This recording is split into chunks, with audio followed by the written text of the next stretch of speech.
Hey, what's going on guys? It's FPL Yusuf here and welcome back to another video on my YouTube channel. Today I'm going to be going over my Game Week 28 FPL Challenge team. We're going to cover how we got on in Game Week 27, what the upcoming challenge is for this game week, and also the team that I have selected for Game Week 28. So I do hope you guys enjoyed this video, but without further ado, we're going to just jump straight into it.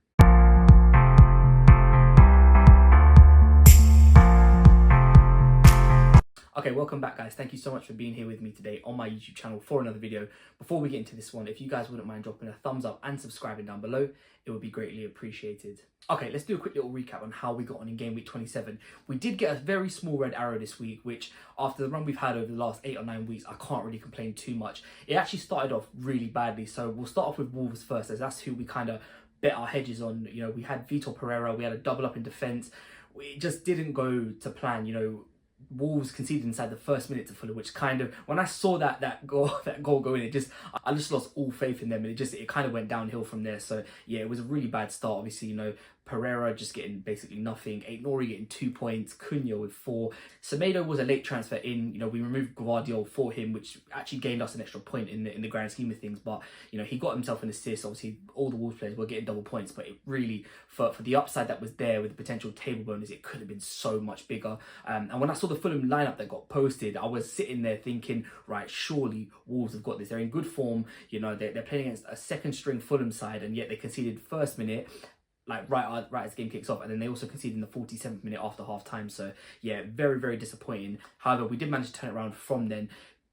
Big help thanks to Cucurella at the back. Obviously, you know, Cole Palmer probably could have come away with some more as well from that Chelsea game. We'll talk about him a bit later. But Cucurella getting the goal, getting the clean sheet, bonus points, that 15-pointer was massive. We did make a few changes to this team. I put in the comments of last video that I wasn't sure whether or not I was going to stick with it. And then I did find out before the Spurs and City game that Son was actually benched and Haaland was starting. So I did a complete U-turn. I moved Son out and I brought Haaland in. Obviously, Haaland did get his goal, got 2 bonus points. Mateta, the same thing up front. West Ham keeping, you know, clean sheet for Areola in goal. Bowen managed to get an assist. So we did have sort of spells around the team where players were picking up points. Obviously, Mo Salah, you know, coming back with 1 assist as well. Probably could have got a lot more from that game, or maybe was expected to get a little bit more from that game. But yeah, overall, you know, from what was a bad start, we did manage to turn it around. We are sitting currently, I think, about 5,400 in the world, so we dropped about 2,000 places. But like I said, over the last 8 or 9 weeks, the run we've been on, it's just been all greens. I can't complain too much about that. That's just a little current recap of how we got in Game Week 27. We're going to jump into Game Week 28 now, talk about what the actual challenge is and the team that I've selected around that challenge.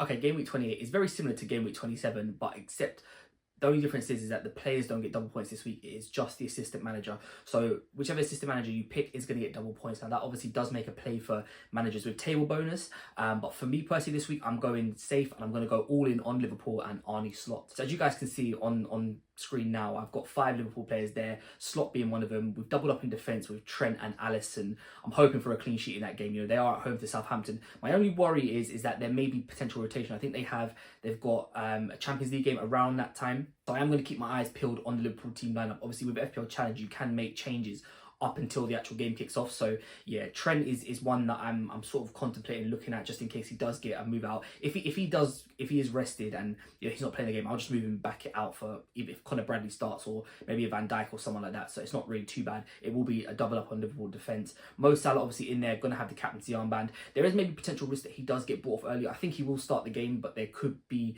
you know, a thing where Liverpool are trying to rest him. Same with Cody Gakpo. So just make sure, keep an eye on the Liverpool team lineup before that game gets announced against Southampton, just in case you have to make any changes.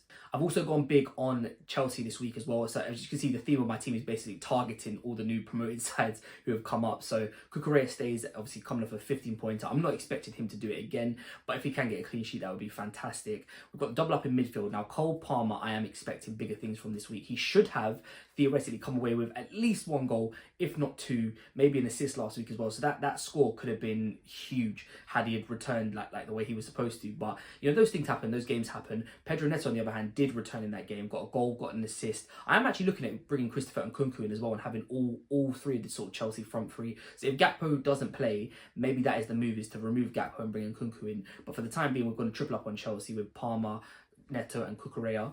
We've got a double up on Crystal Palace, and probably the two assets that you'd want to pick from Crystal Palace: Daniel Munoz in defence and Mateta up front. Obviously, Munoz just has such a high attacking threat at the moment. He's just ticking over returns every week. Even if Crystal Palace don't keep a clean sheet, he himself is just playing high and wide on that right wing. So yeah, for me, he's going to be in there. Obviously, a chance at a clean sheet as well.